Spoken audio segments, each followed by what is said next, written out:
வணக்கம். இன்றைய top 50 super fast நியூஸ்க்காக சாரா இஷிகா. புதிய கல்விக் கொள்கை மொழிபெயர்ப்பில் தமிழ் மொழி புறக்கணிக்கப்பட்டதற்கு திமுக தலைவர் மு.க.ஸ்டாலின் கண்டனம் தெரிவித்துள்ளார். ஸ்டாலின் வெளியிட்டுள்ள அறிக்கையில், கொள்கையின் மொழிபெயர்ப்பை வெளியிடுவதிலேயே மொழி ஆதிக்கத்தையும் பாகுபாட்டையும் பாஜக அரசு அப்பட்டமாக வெளிப்படுத்தியுள்ளதாக குற்றம் சாட்டியுள்ளார். மாற்றாந்தாய் மனப்போக்கை வெளிப்படுத்தியுள்ள மத்திய பாஜக அரசை கண்டிப்பதுடன் புதிய கல்விக் கொள்கை எதிர்ப்பில் திமுக உறுதியாக உள்ளது என்பதையும் தெரிவித்துக் கொள்வதாகவும் குறிப்பிட்டுள்ளார். தேசிய கல்விக் கொள்கையை பல மொழிகளில் வெளியிட்டுள்ள மத்திய அரசை தமிழை மட்டும் புறக்கணித்திருப்பது ஏற்புடையது அல்ல என்று மக்கள் நீதி மய்யம் தலைவர் கமலஹாசன் தெரிவித்துள்ளார். கமலஹாசன் வெளியிட்டுள்ள ட்விட்டர் பதிவில், திருக்குறளை, பாரதியார் கவிதைகளை குறிப்பிட்டு தமிழ் மீது பற்றி இருப்பது போல காட்டிக் கொள்வதெல்லாம் வெறும் நாடகமே என்று குற்றம் சாட்டியுள்ளார். ஆனால் நிஜத்தில் தமிழ் நிலத்தின் பண்பாட்டின் மீது படையெடுப்பதும் உரிமைகளை வேறறுப்பதுமே தொடர்வதாகவும் கமலஹாசன் குறிப்பிட்டுள்ளார். கொரோனாவின் இரண்டாவது அலை தாக்குதல் நாட்டையே உலுக்கிவிட்டதாகவும் கொரோனா தாக்குதலை கட்டுப்படுத்த மத்திய மாநில அரசுகள் பெரும் முயற்சி செய்து வருவதாகவும் பிரதமர் மோடி தெரிவித்துள்ளார். மன் கி பாத் உரையில் மக்களிடையே பேசிய பிரதமர் மோடி, மிகவும் கடுமையான சூழலை நாம் சந்தித்து வருவதாக குறிப்பிட்டார். கொரோனா தடுப்பூசி குறித்த வதந்திகளை மக்கள் நம்ப வேண்டாம் என்று கேட்டுக் கொண்ட பிரதமர், அனைவரும் மூச்சு பயிற்சி செய்யுங்கள், அதன் மூலம் நுரையீரல் விரிவடைந்து நல்ல பலன் கிடைக்கும் என்று தெரிவித்தார். இந்தியாவில் உற்பத்தியாகும் ஆக்சிஜன் தற்போதைய தேவைக்கு போதவில்லை. எனவே வெளிநாடுகளிலிருந்தும் ஆக்சிஜன் இறக்குமதி செய்ய நடவடிக்கை எடுக்கப்பட்டு வருகிறது. அந்த வகையில் சிங்கப்பூரில் இருந்து 4 கிரையோஜெனிக் டேங்கர்கள் ராணுவ விமானம் மூலம் கொண்டுவரப்பட்டுள்ளன. அதேபோல ஐக்கிய அரபு நாட்டிலிருந்தும் ஆக்சிஜன் கண்டெய்னர் கொண்டுவரப்படுகிறது. ஜெர்மனி நாட்டிலிருந்து 24 நடமாடும் ஆக்சிஜன் தொழிற்சாலை இந்தியாவுக்கு வருகிறது. அமெரிக்காவிலிருந்து 10,000 சிலிண்டர்களை கொண்டுவர ஏற்பாடு செய்துள்ளனர். சான் பிரான்சிஸ்கோ மற்றும் பல்வேறு இடங்களிலிருந்தும் இவை கொண்டுவரப்பட இருக்கின்றன. ஆக்சிஜன் சப்ளையை தடுப்பவர்கள் யார் என்று கூறுங்கள், அவர்களை நாங்கள் தூக்கிலிடுகிறோம் என டெல்லி உயர்நீதிமன்ற நீதிபதிகள் காட்டமாக கூறியுள்ளனர். தங்களுக்கு உரிய ஆக்சிஜன் சப்ளையை பெற்றுத் தருமாறு மருத்துவமனைகள் சார்பில் டெல்லி உயர்நீதிமன்றத்தில் தாக்கல் செய்யப்பட்ட மனுக்கள் மீது விசாரணை தொடர்ச்சியாக நடைபெற்றது. இதற்கு கடுமையாக காட்டியுள்ள நீதிபதிகள், ஆக்சிஜன் சப்ளை பற்றாக்குறை இல்லாமல் சென்று சேருவதை அரசுகள் உறுதிப்படுத்துங்கள் எனவும், யாராவது ஆக்சிஜன் சப்ளையை தடுக்கிறார்கள் என்றால் எங்களிடம் சொல்லுங்கள், நாங்கள் அவர்களை தூக்கிலிடுகிறோம் என நீதிபதிகள் சற்று காட்டமாகவே கூறினர். ஸ்ரீபெரும்புதூர் ஆலையிலிருந்து ஆக்சிஜனை பிற மாநிலங்களுக்கு அனுப்புவதை ரத்து செய்ய வேண்டும் என்று பிரதமர் மோடிக்கு முதலமைச்சர் பழனிசாமி வேண்டுகோள் விடுத்துள்ளார். வேறு மாநிலங்களுக்கு ஆக்சிஜனை திருப்பிவிட்ட விவகாரம் குறித்து பிரதமர் மோடிக்கு முதலமைச்சர் பழனிசாமி கடிதம் எழுதியுள்ளார். அதில் தமிழகத்திலிருந்து ஆக்சிஜனை வேறு மாநிலங்களுக்கு கொண்டு சென்றால் கடும் பற்றாக்குறை ஏற்படும் என்பதை சுட்டிக்காட்டி, ஸ்ரீபெரும்புதூர் ஆலையிலிருந்து 80 மெட்ரிக் டன் ஆக்சிஜனை பிற மாநிலங்களுக்கு அனுப்புவதை ரத்து செய்ய வேண்டும் என்று கூறியுள்ளார். டெல்லிக்கு ஆக்சிஜன் கொடுத்து உதவிடுமாறு அனைத்து மாநில முதலமைச்சர்களுக்கும் டெல்லி முதலமைச்சர் அரவிந்த் கெஜ்ரிவால் கடிதம் எழுதியுள்ளார். டெல்லியில் சிகிச்சை பெறும் நோயாளிகளுக்கு ஆக்சிஜன் போதுமான அளவு இல்லை. தொடர்ந்து இதே நிலைமை நீடித்தால் நிலைமை சீரழிந்துவிடும் என்று அரவிந்த் கெஜ்ரிவால் கூறியிருந்தார். இதனிடையே ஆக்சிஜன் கொடுத்து உதவுமாறு மற்ற மாநில அரசுகளின் உதவியை நாடியுள்ளார். மாநில முதலமைச்சர்களுக்கு அவர் அனுப்பியுள்ள கடிதத்தில், மாநிலங்களில் உற்பத்தியாகும் ஆக்சிஜனில் உள்ளூர் தேவை போக எஞ்சியவற்றை டெல்லிக்கு கொடுத்து உதவிடுங்கள் என்று குறிப்பிட்டுள்ளார். நாடு முழுவதும் 551 ஆக்சிஜன் உற்பத்தி மையங்களை அமைக்க பிரதமர் மோடி உத்தரவிட்டுள்ளார். கொரோனா சிகிச்சை பெறும் நபர்களுக்கு ஆக்சிஜன் தேவை என்பது அத்தியாவசியமாக உள்ளது. குறிப்பாக டெல்லி உள்ளிட்ட வட மாநிலங்களில் ஆக்சிஜன் தட்டுப்பாடு கடுமையாக உள்ளது. இதனை சரி செய்யும் விதமாக 551 ஆக்சிஜன் உற்பத்தி மையங்களை அமைக்க பிரதமர் நரேந்திர மோடி உத்தரவிட்டுள்ளார். அந்த உத்தரவின் அடிப்படையில் நாடு முழுவதும் ஒவ்வொரு மாவட்டத்திலும் உள்ள அரசு மருத்துவமனைகளில் ஆக்சிஜன் உற்பத்தி நிலையங்கள் அமைக்க ஆணை பிறப்பிக்கப்பட்டுள்ளது. PM கேர்ஸ் நிதியிலிருந்து அதற்கான தொகை கொடுக்கப்படும் என அறிவிக்கப்பட்டுள்ளது. உத்தரப்பிரதேசத்தில் ஆக்சிஜன் தட்டுப்பாடு என்பது இல்லவே இல்லை என்று அம்மாநில முதலமைச்சர் யோகி ஆதித்யநாத் தெரிவித்துள்ளார். காணொலி காட்சி வாயிலாக செய்தியாளர்களிடம் பேசிய யோகி ஆதித்யநாத், உத்தரப்பிரதேசத்தில் தற்போது ஆக்சிஜன் பற்றாக்குறை இல்லை என்றும் தேவைப்படுபவர்கள் மட்டுமே அதை பயன்படுத்துவதாகவும் தெரிவித்தார். உத்தரப்பிரதேசத்தில் ரெம்டெசிவிர் மருந்துகளுக்கும் பற்றாக்குறை இல்லை எனவும், அனைவருக்கும் இலவச தடுப்பூசி போடும் முதல் மாநிலம் உத்தரப்பிரதேசம்தான் என்று ஆதித்யநாத் கூறினார். இந்தியாவிற்கு உதவ உலக நாடுகள் முன்வர வேண்டும் என சுற்றுச்சூழல் செயற்பாட்டாளர் கிரெட்டா தன்பெர்க் கேட்டுக் கொண்டுள்ளார். இந்தியா குறித்து கிரெட்டா தன்பெர்க் தனது மனதில் பட்ட கருத்துக்களை தெளிவாக வெளிப்படுத்தி வருகிறார். அண்மையில் விவசாயிகள் போராட்டம் குறித்தும் தனது கருத்தை அவர் தெரிவித்திருந்தார். தற்போது அவர் வெளியிட்டுள்ள ட்விட்டர் பதிவில், இந்தியாவின் அண்மை நிலையை கண்டு நெஞ்சு பொறுக்குதில்லையே என்றும், உலக சமுதாயம் ஒன்றுபட்டு இந்தியாவிற்கு தேவைப்படும் உதவியை கொடுக்க முன்வர வேண்டும் என்றும் தெரிவித்துள்ளார். பிரதமர் நரேந்திர மோடியின் போலி பிம்பத்தை பாதுகாக்க மத்திய அரசு அனைத்தையும் செய்து வருவதாக காங்கிரஸ் தலைவர் ராகுல் காந்தி தெரிவித்துள்ளார். பிரபல நியூயார்க் டைம்ஸ் நாளிதழின் தலைப்பு செய்தியை ட்விட்டரில் பதிவிட்டு பிரதமர் நரேந்திர மோடியை ராகுல் காந்தி மறைமுகமாக சாடியுள்ளார். அதில் உண்மையை மூடி மறைப்பது, ஆக்ஸிஜன் பற்றாக்குறையை மறுப்பது, இறப்பு எண்ணிக்கையை மறைப்பது என அவரின் போலி பிம்பத்தை பாதுகாக்க மத்திய அரசு அனைத்து முயற்சிகளையும் செய்வதாக குற்றம் சாட்டியுள்ளார்.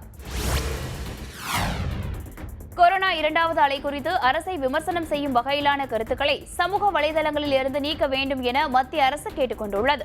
கொரோனா இரண்டாவது அலை மிக தீவிரமாக பரவி வரும் சூழ்நிலையை அரசு சரியாக புரிந்து கொண்டு செயலாற்றாமல் இருந்ததே கொரோனா தொற்றுக்கு அதிகரிப்புக்கு காரணம் என ட்விட்டர், பேஸ்புக் உள்ளிட்ட சமூக வலைதளங்களில் பலர் கருத்துக்களை பதிவிட்டு வருகின்றனர். அச்சத்தை பரப்பும் வகையில் இருக்கும் பதிவுகளை நீக்க மத்திய அரசு கேட்டுக் கொண்டதை அடுத்து தவறான தகவல் பரப்பிய ட்விட்டர் கணக்காளர்கள் மீது நடவடிக்கை எடுக்கப்படும் என்று ட்விட்டர் நிறுவனம் கூறியுள்ளது. டெல்லியில் ஒரே மயானத்தில் 24 நாட்களில் 900 உடல்கள் எரியூட்டப்பட்டது அதிர்ச்சியை ஏற்படுத்தியுள்ளது. டெல்லியில் கொரோனாவுக்கு ஏற்படும் உயிரிழப்பு எண்ணிக்கை நாட்டையே கவலை கொள்ள செய்து வரும் நிலையில் உயிரிழந்தவர்களை எரியூட்ட நடக்கும் அவலங்கள்தான் பெருந்துயராக இருந்து வருகிறது. ஒரு நாளைக்கு 289 உடல்களை மட்டுமே எரிக்க முடியும் என்ற எண்ணிக்கையை டெல்லி மாநகராட்சி தற்போது 400ஆக உயர்த்தியுள்ளது. இதனிடையே ஒரே மயானத்தில் மட்டும் 24 நாட்களில் 900 உடல்கள் எரியூட்டப்பட்டுள்ளன. மயானத்தில் உடல்கள் தொடர்ந்து எரிந்து கொண்டிருப்பதால் அந்த பகுதி முழுவதும் புகை மூட்டமாக காணப்படுகிறது. இந்தியாவில் கோவிஷீல்டை தொடர்ந்து கோவாக்சின் கொரோனா தடுப்பூசியின் விலையும் உயர்த்தப்பட்டுள்ளது. கோவாக்சின் மருந்து இதுவரை மத்திய அரசுக்கு 150 ரூபாய்க்கு விற்பனை செய்யப்பட்டு வந்த நிலையில் மாநில அரசுகள் மற்றும் தனியார் மருத்துவமனைகளுக்கான விலையை பாரத் பயோடெக் தலைவர் மற்றும் மேலாண் இயக்குநர் கிருஷ்ணா எம்.எல்.ஆ அறிவித்துள்ளார். மாநில அரசுகளுக்கு 600 ரூபாய்க்கும் தனியார் மருத்துவமனைகளுக்கு 1200 ரூபாய்க்கும் ஒரு டோஸ் மருந்து விற்கப்படும் என தெரிவிக்கப்பட்டுள்ளது. கும்பமேளா மேற்கு வங்காள தேர்தல் பொதுக்கூட்டங்கள் நடந்தபோதே உச்சநீதிமன்றம் தலையிட்டு இருந்தால் நாட்டில் கொரோனா பாதிப்பு இந்த அளவுக்கு மோசமாக இருக்காது என சிவசேனா தெரிவித்துள்ளது. இந்த விவகாரம் குறித்து தாமாக முன்வந்து விசாரணை நடத்திய உச்சநீதிமன்றம் ஆக்ஸிஜன் விநியோகம், அத்தியாவசிய மருந்து, தடுப்பூசி தொடர்பாக தேசிய அளவிலான திட்டத்தை உருவாக்க மத்திய அரசுக்கு உத்தரவிட்டுள்ளன. அதேபோல் கும்பமேளா தேர்தல் பொதுக்கூட்டங்களுக்கு உச்சநீதிமன்றம் தலையிட்டு இருந்தால் இவ்வளவு கொரோனா உயிரிழப்பை தடுத்திருக்கலாம் என சிவசேனா தெரிவித்துள்ளது. தமிழகம் முழுவதும் உள்ள 4000 டாஸ்மாக் கடைகளில் மட்டும் முழு ஊரடங்கிற்கு முந்தைய நாள் 258 கோடிக்கு மதுபானங்கள் விற்பனையாகியுள்ளன. தமிழகத்தில் நேற்று முழு ஊரடங்கு அமல்படுத்தப்பட்ட நிலையில் முந்தைய நாளன்று டாஸ்மாக் கடைகளில் மது பிரியர்கள் குவிந்தனர். அதன்படி சென்னை மண்டலத்தில் மட்டும் சுமார் 58 கோடியே 37 லட்சம் ரூபாய்க்கும், மதுரை மண்டலத்தில் 49 கோடியே 47 லட்சம் ரூபாய்க்கும், திருச்சி மண்டலத்தில் 48 கோடியே 57 லட்சம் ரூபாய்க்கும், கோவை மண்டலத்தில் 48 கோடியே 32 லட்சம் ரூபாய்க்கும், சேலம் மண்டலத்தில் 47 கோடியே 43 லட்சம் ரூபாய்க்கும் மது விற்பனையாகியுள்ளது. முழு ஊரடங்கில் தேவையின்றி சுற்றியதாக 60 வாகனங்களை பறிமுதல் செய்துள்ளதாக சென்னை பெருநகர மாநகர காவல் ஆணையர் மகேஷ்குமார் அகர்வால் தெரிவித்துள்ளார். சென்னை அமைந்தகரை அண்ணா வளைவு அருகே காவல்துறை சார்பில் மேற்கொள்ளப்பட்ட பாதுகாப்பு நடவடிக்கைகளை மகேஷ்குமார் அகர்வால் ஆய்வு மேற்கொண்டார். பின்னர் செய்தியாளர்களிடம் பேசிய அவர், முழு ஊரடங்கின் போது மக்கள் போதுமான ஒத்துழைப்பு வழங்கியதாகவும், இதேபோல வாக்கு எண்ணிக்கை அன்றும் முழு ஒத்துழைப்பு வழங்குவார்கள் என நம்புவதாகவும் குறிப்பிட்டார். ஸ்டெர்லைட் ஆலை வழக்கு தொடர்பாக ஆலோசிக்க இன்று அனைத்துக் கட்சி கூட்டத்திற்கு முதலமைச்சர் பழனிசாமி அழைப்பு விடுத்துள்ளார். ஸ்டெர்லைட் ஆலையில் ஆக்ஸிஜன் உற்பத்தி செய்வது தொடர்பாக விரிவான பிரமாண பத்திரம் தாக்கல் செய்ய தமிழக அரசுக்கு உத்தரவிட்ட உச்சநீதிமன்றம் வழக்கை இன்று விசாரிக்க உள்ளது. இது தொடர்பாக இன்று காலை 9 மணிக்கு தலைமை செயலகத்தில் முதலமைச்சர் தலைமையில் நடைபெறும் அனைத்துக் கட்சி கூட்டத்தில் உச்சநீதிமன்றத்தில் ஸ்டெர்லைட் வழக்கு விசாரணையின் போது தமிழகம் சார்பில் முன்வைக்க வேண்டிய வாதங்கள் குறித்து ஆலோசிக்கப்படும் என்று எதிர்பார்க்கப்படுகிறது. திருவள்ளூர் அரசு பொது மருத்துவமனையில் போதிய படுக்கை வசதிகள் இல்லாததால் கொரோனா நோயாளிகளை தரையில் படுக்க வைத்திருக்கும் அவலநிலை ஏற்பட்டுள்ளது. சென்னை, செங்கல்பட்டு, கோவை ஆகிய மாவட்டங்களுக்கு அடுத்தபடியாக திருவள்ளூர் மாவட்டத்தில் கொரோனாவின் பாதிப்பு அதிகரித்து வருகிறது. இந்த நிலையில் திருவள்ளூர் மாவட்ட அரசு தலைமை மருத்துவமனையில் போதிய படுக்கை வசதிகள் இல்லாததால் கொரோனா நோயாளிகள் தரையில் படுக்க வைக்கப்பட்டுள்ளனர். இதனால் மருத்துவமனை நிர்வாகம் கொரோனா சிகிச்சை பணிகளில் முறையாக ஈடுபடவில்லையா என கேள்வி எழுந்துள்ளது. ஏழை மக்களுக்காக 10 ரூபாய்க்கு மதியத்தில் உணவு தரும் முறை புதுச்சேரியில் மீண்டும் தொடங்கியுள்ளது. கடந்த கொரோனா காலத்தின் போது புதுச்சேரியில் 10 ரூபாய்க்கு மதிய உணவு தரும் திட்டம் கொண்டுவரப்பட்டு செயல்பட்டு வந்தது. குறிப்பாக ஏழை மக்கள், அத்தியாவசிய பணிகளில் ஈடுபடுவோர், வெளி மாநிலங்களை சேர்ந்தோர் இதன் மூலம் பயன்பெற்றனர். பின்னர் இத்திட்டம் தொடங்கப்படாமல் இருந்து வந்தது. இந்த நிலையில் புதுச்சேரி துணைநிலை ஆளுநர் தமிழிசை சவுந்தரராஜன் இத்திட்டத்தை மீண்டும் தொடங்கி வைத்துள்ளார். திண்டிவனம் அருகே விபத்தில் காயமடைந்தவருக்கு தவறான மருத்துவம் அளித்ததை கண்டித்து ஜிப்மர் மருத்துவமனையை உறவினர்கள் முற்றுகையிட்டதால் பரபரப்பு ஏற்பட்டது. தைலாபுரத்தைச் சேர்ந்த தினேஷ் என்பவருக்கு அண்மையில் ஏற்பட்ட விபத்தில் இடது காலில் முறிவு ஏற்பட்டது. இதையடுத்து அவர் இடது காலில் ஜிப்மர் மருத்துவமனையில் அறுவை சிகிச்சை மேற்கொண்டார். மேலும் வலது காலிலும் அறுவை சிகிச்சை செய்ய வேண்டும் என மருத்துவர்கள் கூறியதாக தெரிகிறது. இந்த நிலையில் தவறான அறுவை சிகிச்சை செய்யப்பட்டதை அறிந்த உறவினர்கள் நியாயம் கேட்டு மருத்துவமனையை முற்றுகையிட்டு போராட்டத்தில் ஈடுபட்டனர்.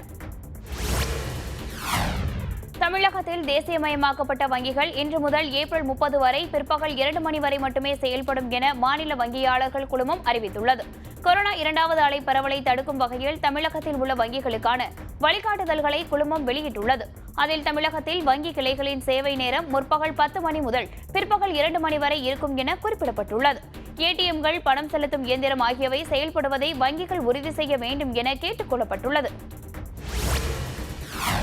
கொரோனா காரணமாக ஊரடங்கு அமலில் உள்ள நிலையில் கோவை ரயில் நிலையத்தில் சுமார் 300க்கும் மேற்பட்ட பொதுமக்கள் பீகார் செல்ல காலையிலேயே குவிந்ததால் பரபரப்பு ஏற்பட்டுள்ளது. முழுநேர ஊரடங்கு என்பதால் கோவையில் பெரும்பாலான உணவகங்கள் திறக்கப்படவில்லை என கூறப்படுகிறது. இந்த நிலையில் ரயில் நிலையத்தில் காத்திருக்கும் மக்களுக்கு உணவு தட்டுப்பாடும் ஏற்பட்டுள்ளது. மாலை 4 மணிக்கு பீகார் செல்லும் ரயிலின் நேரம் என்பதால் அதுவரை குழந்தைகள், பெண்களுடன் ரயில் நிலையம் முன்பே காத்திருக்க வேண்டிய நிலை ஏற்பட்டுள்ளது. தூத்துக்குடி மாவட்டம் கோவில்பட்டியில் தீப்பெட்டி பண்டல் இறக்குவதற்கான கூலி விவகாரத்தில் முடிவு எடுக்கப்பட்டதால் லாரி உரிமையாளர்கள் போராட்டம் வாபஸ் பெறப்பட்டுள்ளது. தீப்பெட்டி பண்டல் ஏற்றி இறக்குவதற்கான கூலியை தீப்பெட்டி உற்பத்தியாளர்கள் வழங்க வலியுறுத்தி கடந்த 4 நாட்களாக கோவில்பட்டியில் தீப்பெட்டி பண்டல்களை ஏற்றாமல் லாரி உரிமையாளர்கள் போராட்டம் நடத்தி வந்தனர். இந்த நிலையில் தீப்பெட்டி பண்டல் லோடில் உள்ள அனைத்து செலவுகளும் மேட்ச் புக்கிங் அசோசியேஷனை சேர்ந்தது என ஆலோசனை கூட்டத்தில் முடிவெடுக்கப்பட்டது. இதைத் தொடர்ந்து போராட்டம் வாபஸ் பெறப்பட்டது. திண்டுக்கல் மாவட்டம் கொடைக்கானலில் உள்ள வெள்ளி நீர்வீழ்ச்சியில் மழை காரணமாக ஏற்பட்ட வெள்ளப்பெருக்கை காண சுற்றுலா பயணிகள் இல்லாததால் வெறிச்சோடி காணப்பட்டது. கடந்த சில நாட்களாக கொடைக்கானல் மற்றும் சுற்றுவட்டார பகுதிகளில் திடீரென பலத்த மழை பெய்தது. அதனைத் தொடர்ந்து பெய்த கனமழை காரணமாக சுற்றுலா பயணிகளை கொடைக்கானலுக்கு வரவேற்கும் விதமாக அமைந்திருக்கும் வெள்ளி நீர்வீழ்ச்சி பகுதியில் திடீர் வெள்ளப்பெருக்கு ஏற்பட்டு தண்ணீர் ஆர்ப்பரித்து கொட்டியது. ஆனால் அந்த அற்புத காட்சியை பார்வையிட கொரோனா காரணமாக யாரும் இல்லாததால் வெறிச்சோடி காணப்பட்டது. செங்கற்பட்டு மாவட்டம் மறைமலை நகர் முருகன் கோவிலில் பிரபல ரியல் எஸ்டேட் அதிபரை மர்ம கும்பல் வெடிகுண்டு வீசி கொலை செய்தது அதிர்ச்சியை ஏற்படுத்தியுள்ளது. மறைமலை நகர் பகுதியைச் சேர்ந்த திருமாறன் என்பவர் ரியல் எஸ்டேட் தொழில் செய்து வருகிறார். அதிமுகவை சேர்ந்த இவர் தனது திருமண நாளன்று முருகன் கோவிலுக்கு குடும்பத்தோடு சென்றார். இந்த நிலையில் ஆலயத்தில் பக்தர்கள் கூட்டம் இருக்கும் போதே 4 பேர் கொண்ட மர்ம கும்பல் திருமாறனை அரிவாளால் சரமாரியாக வெட்டி அவர் மீது வெடிகுண்டு வீசி கொலை செய்து தப்பியோடியது. இதுகுறித்து போலீசார் தீவிர விசாரணை மேற்கொண்டு தப்பியோடியவர்களை தேடி வருகின்றனர். கொரோனா காரணமாக கர்நாடகாவிலிருந்து வரும் வாகனங்களை போலீசார் தீவிர கண்காணிப்புக்கு பிறகே தமிழகத்துக்குள் அனுமதித்து வருகின்றனர். தமிழகம் வரும் அனைவரும் கட்டாயம் இ-பதிவு முறையில் அனுமதி பெற்றிருக்க வேண்டும் என அரசு அறிவித்திருந்தது. இந்த நிலையில் கர்நாடகாவிலிருந்து தமிழகத்துக்கு வரும் 2 மற்றும் 4 சக்கரம் உள்ளிட்ட அனைத்து வாகனங்களும் இ-பதிவின் அனுமதி பெற்ற பிறகே தமிழக எல்லைக்குள் அனுமதிக்கப்பட்டு வருகிறது. இதன் காரணமாக ஓசூர் ஜூஜுவாடி சோதனைச் சாவடியில் போலீசார் தீவிர தணிக்கை செய்த பின்பே தமிழகத்திற்குள் அனுமதித்து வருகின்றனர். கொரோனா 2வது அலை பரவல் காரணமாக இந்தியாவிலிருந்து துபாய், சார்ஜா, அபுதாபி செல்லும் அனைத்து சர்வதேச விமானங்களும் 10 நாட்களுக்கு ரத்து செய்யப்பட்டுள்ளது. கொரோனா பெருந்தொற்றால் அதிக பாதிப்புக்கு உள்ளான உலக நாடுகளில் இந்தியா முதலிடத்தில் உள்ளது. இதனையடுத்து இந்திய பயணிகள் வருவதற்கு பிரிட்டன், பிரான்ஸ், அமெரிக்கா, கனடா உள்ளிட்ட பல்வேறு நாடுகள் ஏற்கனவே தடை விதித்துள்ளன. இதனிடையே ஐக்கிய அரபு நாடுகளை சேர்ந்தவர்கள் தங்கள் நாடுகளுக்கு திரும்பி செல்ல சிறப்பு விமானங்கள் இயக்கப்படும் எனவும் இந்தியாவுக்கு சரக்கு விமானங்கள் வழக்கம் போல் இயக்கப்படும் எனவும் அறிவிக்கப்பட்டுள்ளது. ஊரடங்கால் அனைத்து கடைகளும் மூடப்பட்ட நிலையில் திருப்பூரில் அம்மா உணவகங்களில் கூட்டம் அலைமோதியது. குறிப்பாக திருப்பூர் ரயில் நிலையம் அருகில் உள்ள அம்மா உணவகத்தில் சாலையோரங்களில் வசிப்பவர்கள் மற்றும் வடமாநிலத்தவர்கள் உட்பட பொதுமக்கள் பலர் நீண்ட வரிசையில் நின்று உணவு பெற்றுச் சென்றனர். திருவண்ணாமலை அண்ணாமலையார் கோவிலில் முன்பதிவு செய்த திருமணத்திற்கு சென்ற உறவினர்களை அனுமதிக்காததால் மனக்கோலத்துடன் மணமக்கள் முற்றுகையிட்டனர். இதையடுத்து அரசு உத்தரவுப்படி முன்பதிவு செய்த மணமக்கள் உள்ளிட்ட 10 பேர் மட்டுமே உள்ளே அனுமதிக்கப்பட்டனர். இதனையடுத்து உறவினர்கள் முன்னிலையில் திருமணம் நடைபெற்றதால் மணமக்கள் மகிழ்ச்சி அடைந்தனர். நாட்டின் நிதி தலைநகர் என்று அழைக்கப்படும் மும்பையில் கொரோனா பரவல் தற்போது குறையத் தொடங்கியுள்ளது. நாட்டில் கொரோனா தொற்று அதிகமாக காணப்படும் மாநிலங்களில் மராட்டியம்தான் முதலிடம் வகித்தது. குறிப்பாக மராட்டிய தலைநகர் மும்பையில் கொரோனா தொற்று உச்சத்தில் இருந்தது. மும்பையில் ஒருநாள் கொரோனா பாதிப்பு 10,000-ஐ தாண்டி பல நாட்கள் பதிவாகி அதிர்ச்சி அளித்தது. இதையடுத்து கட்டுப்பாடுகள் தீவிரப்படுத்தப்பட்டன. இந்த நிலையில் கடந்த 3 நாட்களாக தொடர்ந்து புதிதாக வைரஸ் தாக்குதலுக்கு உள்ளாகும் மக்களது எண்ணிக்கை படிப்படியாக குறைந்து வருகிறது. நாட்டில் கொரோனா மருத்துவத்துக்காக 3,816 ரயில் பெட்டிகள் தயார் நிலையில் உள்ளன என ரயில்வே அமைச்சகம் தெரிவித்துள்ளது. ரயில்வே அமைச்சகம் வெளியிட்டுள்ள செய்திக்குறிப்பில், இந்திய ரயில்வே நிர்வாகம் இதுவரை 5,601 ரயில் பெட்டிகளை கொரோனா சிகிச்சை மையங்களாக மாற்றியுள்ளது எனவும் அவற்றில் 3,816 பெட்டிகள் பயன்படுத்த தயார் நிலையில் உள்ளன என குறிப்பிட்டுள்ளது. இதன்படி கொரோனா மையங்களுக்கு செல்ல அறிவுறுத்தப்பட்ட மிக குறைந்த அறிகுறிகளை கொண்ட நபர்களுக்கு சிகிச்சை அளிக்க இந்த ரயில் பெட்டி மையங்களை பயன்படுத்திக் கொள்ளலாம் என தெரிவித்துள்ளது. கேரளாவில் முகக்கவசம் அணியாத பயணியை தாக்கிய நிகழ்வு சமூக வலைதளத்தில் பரவியதால் பேருந்து ஓட்டுநர் இடைநீக்கம் செய்யப்பட்டுள்ளார். கேரள மாநிலம் எர்ணாகுளம் அங்கமாலி பகுதியைச் சேர்ந்த கூலி தொழிலாளி முர்கிதாஸ் என்பவர் முகக்கவசம் அணியாமல் அங்கமாலி பேருந்து நிலையம் வந்தார். இதை கண்ட பேருந்து ஓட்டுநர் அந்து என்பவர் ஆத்திரமடைந்து முர்கிதாஸை தாக்கியதாக கூறப்படுகிறது. இந்த வீடியோ வைரலானதால் இதுகுறித்து விசாரணை நடத்திய கேரள போக்குவரத்து கழகம் பேருந்து ஓட்டுநர் அந்துவை இடைநீக்கம் செய்து உத்தரவிட்டனர். டெல்லியில் மேலும் ஒரு வாரத்திற்கு ஊரடங்கு நீட்டிப்பதாக முதலமைச்சர் அரவிந்த் கெஜ்ரிவால் தெரிவித்துள்ளார். டெல்லியில் உள்ள மருத்துவமனைகளில் கொரோனா நோயாளிகளின் எண்ணிக்கை தொடர்ந்து அதிகரித்து வருகிறது. அதே சமயம் ஆக்ஸிஜன் பற்றாக்குறை மிகப்பெரிய பிரச்சனையாக உருவெடுத்துள்ளது. ஆக்ஸிஜன் பற்றாக்குறையால் நோயாளிகள் பலர் உயிரிழந்தனர். இதனால் டெல்லியில் தற்போதைய கொரோனா பாதிப்பை கருத்தில் கொண்டு ஊரடங்கு உத்தரவை மேலும் ஒரு வாரத்திற்கு மே 3ஆம் நாள் காலை 5 மணி வரை நீட்டிப்பதாக முதலமைச்சர் அரவிந்த் கெஜ்ரிவால் அறிவித்துள்ளார். மராட்டியத்தில் கொரோனா தடுப்பூசி போடும் பணியை மேற்கொள்வதற்காக டெண்டர் கோரப்படும் என அமைச்சர் நவாப் மாலிக் தெரிவித்துள்ளார். நாடு முழுவதும் கொரோனாவின் தாக்கம் நாளுக்கு நாள் அதிகரித்து வருகிறது. இந்த நிலையில் மராட்டிய மாநில மக்கள் அனைவருக்கும் இலவசமாக கொரோனா தடுப்பூசி போடப்படும் என அமைச்சர் நவாப் மாலிக் அறிவித்துள்ளார். இது தொடர்பாக அமைச்சரவை கூட்டத்தில் ஆலோசிக்கப்பட்டு முடிவு செய்யப்பட்டதாகவும் அவர் தெரிவித்தார். தடுப்பூசி போடும் பணியை மேற்கொள்வதற்காக டெண்டர் கோரப்படும் எனவும் தெரிவித்தார். மருந்து உற்பத்தி நிறுவனங்களிடமிருந்து மத்திய அரசு தடுப்பூசிகளை வாங்கி அவற்றை மாநிலங்களுக்கு இலவசமாக வழங்குகிறது. இந்தியாவில் கண்டறியப்பட்ட இருமுறை உருமாறிய புதிய வகை கொரோனா வைரஸ் சுவிட்சர்லாந்துக்கும் பரவியுள்ளது. சீனாவிலிருந்து பரவிய கொரோனா வைரஸ் உருமாற்றம் அடைந்து மேலும் தீவிரமடைந்துள்ளது. இங்கிலாந்தில் உருமாறிய கொரோனா இருப்பது தெரியவந்தது. அதேபோல் தென்னாப்பிரிக்கா, பிரேசில் ஆகிய நாடுகளிலும் கொரோனா வைரஸ் உருமாற்றம் அடைந்தது. இந்தியாவிலும் கொரோனா வைரஸ் உருமாற்றம் அடைந்திருப்பது கண்டறியப்பட்டது. இந்தியாவில் இருமுறை உருமாறிய B1617 என்ற புதிய வகை கொரோனா வைரஸ் சுவிட்சர்லாந்திலும் பரவியிருப்பதாக சுகாதார அமைப்புகள் தெரிவிக்கின்றன. கொரோனாவுக்கு எதிரான போராட்டத்தில் இந்தியாவுக்கு துணை நிற்போம் என அமெரிக்கா தெரிவித்துள்ளது. இந்தியா கொரோனா வைரஸின் கோரப்பிடியில் சிக்கி தவித்து வருகிறது. உலக அளவில் வேறு எந்த நாட்டிலும் இல்லாத அளவுக்கு இந்தியாவில் ஒருநாள் கொரோனா பாதிப்பு உச்சம் தொட்டுள்ளது. இவ்வாறாக கொரோனாவின் பிடியில் சிக்கி தவித்து வரும் இந்தியாவுக்கு உதவ தயாராக இருப்பதாக இங்கிலாந்து, பிரான்ஸ் உள்ளிட்ட நாடுகள் அறிவித்தன. அந்த வகையில் அமெரிக்க வெளியுறவுத்துறையும் இந்தியாவுக்கு துணை நிற்போம் என தெரிவித்துள்ளது. அமெரிக்காவில் நியூ ஆர்லின்ஸில் நடைபெற்ற திடீர் துப்பாக்கிச் சூட்டில் 5 பேருக்கு காயம் ஏற்பட்டுள்ளது. அமெரிக்காவின் லூசியானா மாநிலத்தின் தென்கிழக்கில் நியூ ஆர்லியன்ஸ் நகரம் அமைந்துள்ளது. இந்த நிலையில் அடையாளம் தெரியாத மர்ம நபர் துப்பாக்கியால் சுட்டதில் 5 பேருக்கு காயம் ஏற்பட்டுள்ளது. அவர்களில் ஒருவருக்கு நிகழ்விடத்திலேயே மருத்துவம் அளிக்கப்பட்டது. 4 பேர் உள்ளூர் மருத்துவமனையில் அனுமதிக்கப்பட்டுள்ளனர். இதுகுறித்து போலீசார் விசாரணை மேற்கொண்டு வருகின்றனர். அர்ஜென்டினாவில் போக்குவரத்துத்துறை அமைச்சர் கார் விபத்தில் உயிரிழந்தார். அர்ஜென்டினாவில் போக்குவரத்துத்துறை அமைச்சராக இருந்து வந்தவர் மரியோ மியோனி. இவர் ரொசாரியோ நகரில் நடைபெற்ற நிகழ்ச்சி ஒன்றில் அதிபர் ஆல்பர்டோ பெர்னாண்டஸுடன் கலந்து கொண்டார். பின்னர் நிகழ்ச்சியை முடித்துக் கொண்டு தனது வீட்டுக்கு காரில் புறப்பட்டார். காரை அவரே ஓட்டிச் சென்றார். இந்த நிலையில் சான் ஆண்டிரஸ் டி கில்ஸ் நகருக்கு அருகே சென்றபோது கார் திடீரென அவரது கட்டுப்பாட்டை இழந்து சாலையின் நடுவே உள்ள தடுப்புச் சுவரில் மோதி கவிழ்ந்தது. இந்த விபத்தில் அமைச்சர் மரியோ மியோனி நிகழ்விடத்திலேயே உயிரிழந்தார். இலங்கையில் மேலும் ஒரு புதிய வகை கொரோனா கண்டறியப்பட்டுள்ளதாகவும் அது முந்தைய வகை கொரோனாக்களை விட அதிகம் பரவும் திறன் கொண்டிருப்பதாகவும் நிபுணர் நீலிகா மாலவிகே தெரிவித்துள்ளார். ஸ்ரீ ஜெயவர்தனபுரா பல்கலைக்கழகத்தில் நோய் தடுப்பியல் மற்றும் அணு அறிவியல் துறை தலைவரான நீலிகா மாலவிகே செய்தியாளர்களை சந்தித்தார். அப்போது பேசிய அவர், இந்த புதிய கொரோனா காற்றில் நீண்ட நேரம் மிதக்கும் தன்மை கொண்டது எனவும் காற்றில் சுமார் 1 மணி நேரம் வரை மிதந்து மற்றவர்களுக்கு இது பரவும் எனவும் குறிப்பிட்டார். மேலும் இது புதுவகை கொரோனா உடலுக்குள் புகுந்து பல்கி பெருக தொடங்குவதற்கான 2 முதல் 3 வாரம் வரை ஆகக்கூடும் என தெரிவித்தார்.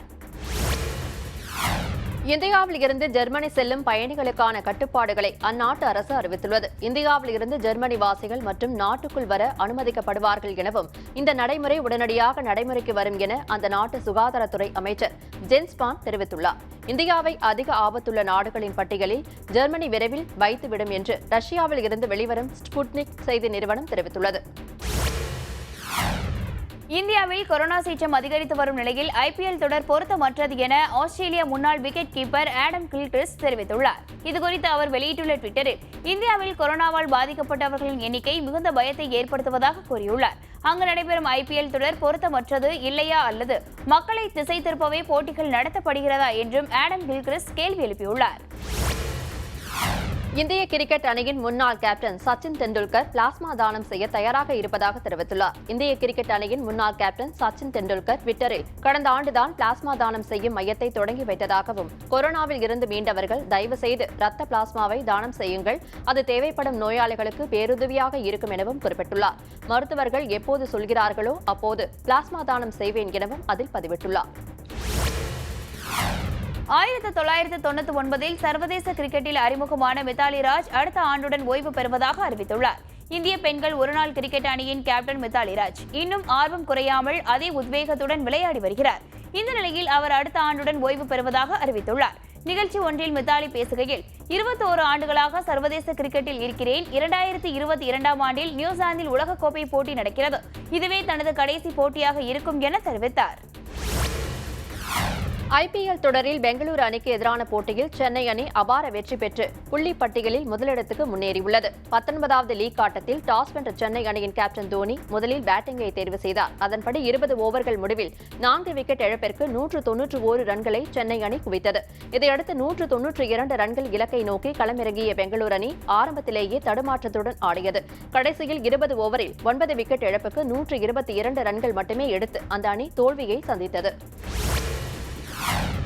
ஐபிஎல் வரலாற்றிலேயே ஒரு ஓவரில் 37 ரன்கள் விளாசிய வீரர் என்ற பெருமை ஜடேஜா பெற்றுள்ளார். பெங்களூருக்கு எதிரான ஆட்டத்தில் அதிரடியான ஆட்டத்தை கொடுத்த ஜடேஜா 62 ரன்களை சேர்த்தார். இறுதி ஓவரில் 5 சிக்சர்கள், 1 பவுண்டரி விளாசிய ஜடேஜா அந்த ஓவரில் மட்டுமே 37 ரன்களை குவித்தார். இதன் மூலம் ஐபிஎல் வரலாற்றிலேயே ஒரு ஓவரில் 37 ரன்கள் விளாசிய வீரர் என்ற பெருமையை ஜடேஜா பெற்றுள்ளார். இதற்கு முன்னர் கிறிஸ் கெயில் ஒரு ஓவரில் 36 ரன்கள் அடித்தது மட்டுமே சாதனையாக இருந்தது குறிப்பிடத்தக்கது. சுப்பிரமணியபுரம், கனிமொழி, போராளி போன்ற படங்களில் நடித்து பிரபலமான நடிகை சுவாதி தற்போது ஆந்தாலஜி படம் மூலம் ரீஎன்ட்ரி கொடுக்க உள்ளார். 2018இல் சுவாதிக்கும் கேரளாவைச் சேர்ந்த விமானி விகாஸ் என்பவருக்கும் திருமணம் நடைபெற்றது. இந்த நிலையில் திருமணத்திற்கு பிறகு தற்போது மீண்டும் ரீஎன்ட்ரி கொடுக்க உள்ளாராம் சுவாதி. அதன்படி தெலுங்கில் உருவாகும் பஞ்சதந்திரம் என்கிற அந்தாலஜி படத்தில் அவர் நடிக்க ஒப்பந்தமாகியுள்ளார். இதில் சமுத்திரகனியும் முக்கிய கதாபாத்திரத்தில் நடிக்கிறார். அறிமுக இயக்குநர் ஹர்ஷா புலிப்புகா இந்த படத்தை இயக்குகிறார். விஷாலின் இரும்புத்திரை, சிவகார்த்திகேயனின் ஹீரோ போன்ற படங்களை இயக்கியவர் PS மித்ரன். இவர் அடுத்ததாக கார்த்தி நடிக்கும் சர்தார் படத்தை இயக்க உள்ளதாகவும் இந்த படத்திற்கு ஜிவி பிரகாஷ் இசையமைக்க உள்ளதாகவும் கூறப்படுகிறது. இந்த நிலையில் திடீரென படத்தின் ஃபர்ஸ்ட் லுக் மற்றும் மோஷன் போஸ்டரை வெளியிட்டு நடிகர் கார்த்தி ரசிகர்களுக்கு இன்ப அதிர்ச்சி கொடுத்துள்ளார். இந்த திரைப்படத்தில் ராஷி கண்ணா மற்றும் கர்ணன் பட ஹீரோயின் ரஜிஷா விஜயன் ஆகிய இருவரும் நாயகிகளாக நடிக்க ஒப்பந்தமாகியுள்ளனர். ஜார்ஜ் சி வில்லியம்ஸ் இந்த படத்திற்கு ஒளிப்பதிவு செய்ய உள்ளார். வெற்றிமாறன் இயக்கத்தில் உருவாகும் புதிய படத்தில் இயக்குநர் கௌதம் மேனன் முக்கிய கதாபாத்திரத்தில் நடிக்க ஒப்பந்தமாகியுள்ளதாக தகவல் வெளியாகியுள்ளது. இயக்குநர் வெற்றிமாறன் அடுத்ததாக சூரி நாயகனாக நடிக்கும் விடுதலை என்கிற படத்தை இயக்கி வருகிறார். இதில் சூரிக்கு ஜோடியாக பவானி ஸ்ரீ நடிக்கிறார். நடிகர் விஜய் சேதுபதியும் இதில் முக்கிய கதாபாத்திரத்தில் நடிக்கிறார். இந்த படத்துக்கு இளையராஜா இசையமைக்கிறார். விடுதலை படத்தின் படப்பிடிப்பு மின்சார மற்றும் தொலைத்தொடர்பு அற்ற சத்தியமங்கலத்தின் அடர்ந்த காட்டுப் பகுதிகளில் படமாக்கப்பட்டு வருவது குறிப்பிடத்தக்கது.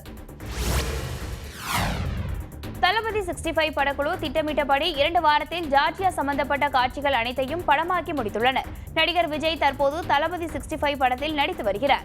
இதில் விஜய் ஜோடியாக பூஜா ஹெக்டே நடிக்கிறார். நெல்சன் இயக்கும் இப்படத்தில் முதற்கட்ட படப்பிடிப்பு ஜார்ஜியாவில் நடைபெற்றது. இதற்காக விஜய் உள்பட சில நடிகர்கள், நடிகைகள் மற்றும் முக்கிய தொழில்நுட்ப கலைஞர்கள் மட்டும் ஜார்ஜியாவுக்கு அழைத்து செல்லப்பட்டிருந்தார்கள். ஏற்கனவே திட்டமிட்டபடி ஜார்ஜியா சம்பந்தப்பட்ட காட்சிகள் அனைத்தும் படமாக்கி முடிக்கப்பட்டன. இதனை அடுத்து படக்குழுவினர் அனைவரும் சென்னை திரும்பியுள்ளனர்.